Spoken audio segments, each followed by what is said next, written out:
For in the land beyond the bed surprises cease from troubling, and the judgment is at rest. Soon he came to a parting of the ways. Leading from the highway was a road less travelled, having the appearance indeed of having been long abandoned, because he thought it led to something evil. Yet he turned into it without hesitation, impelled by some imperious necessity. As he pressed forward, he became conscious that his way was haunted by invisible existences whom he could not definitely figure to his mind. From among the trees on either side he caught broken and incoherent whispers in a strange tongue which yet he partly understood. They seemed to him fragmentary utterances of a monstrous conspiracy against his body and soul. It was now long after nightfall, yet the interminable forest through which he journeyed was lit, with a wan glimmer having no point of diffusion, for in its mysterious illumination nothing cast a shadow. A shallow pool in the guttered depression of an old wheel rut, as from a recent rain, met his eye with a crimson gleam. He stooped and plunged his hand into it. It stained his fingers. It was blood. Blood, he then observed, was about him everywhere. The weeds growing rankly by the roadside showed it in blots and splashes on their big broad leaves. Patches of dry dust between the wheelways were pitted and spattered, as with a red rain. Defiling the trunks of the trees were broad maculations of crimson, and blood dripped like dew from their foliage. All this he observed with a terror which seemed not incompatible with the fulfillment of a natural expectation. It seemed to him that it was all in expiation of some crime, which, though conscious of his guilt, he could not rightly remember. To the menaces and mysteries of his surroundings, the consciousness was an added horror.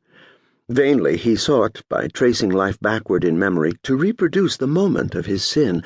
Scenes and incidents came crowding tumultuously into his mind, one picture effacing another or commingling with it in confusion and obscurity, but nowhere could he catch a glimpse of what he sought.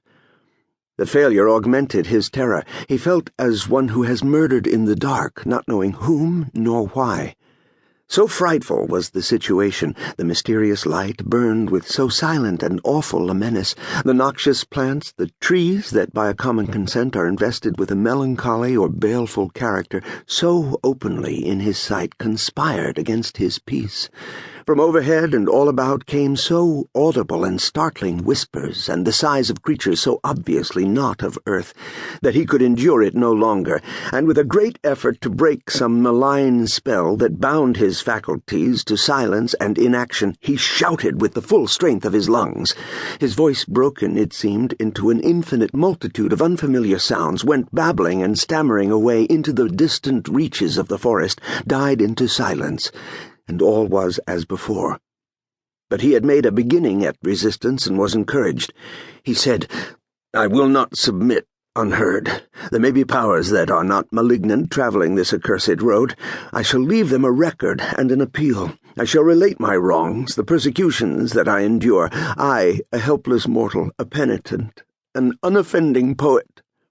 Halpin Frasier was a poet only as he was a penitent in his dream. Taking from his clothing a small red leather pocketbook, one half of which was leaved for memoranda, he discovered that he was without a pencil.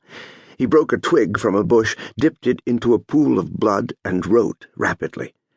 He had hardly touched the paper with the point of his twig when a low, wild peal of laughter broke out at a measureless distance away, and growing ever louder, seemed approaching ever nearer, a soulless, heartless, and unjoyous laugh, like that of the loon, solitary by the lakeside at midnight, a laugh which culminated in an unearthly shout close at hand, then died away by slow gradations, as if the accursed being that uttered it had withdrawn over the verge of the world whence it had come.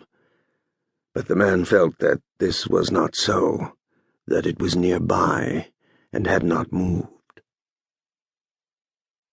A strange sensation began slowly to take possession of his body and his mind.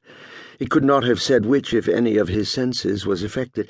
He felt it rather as a consciousness, a mysterious mental assurance of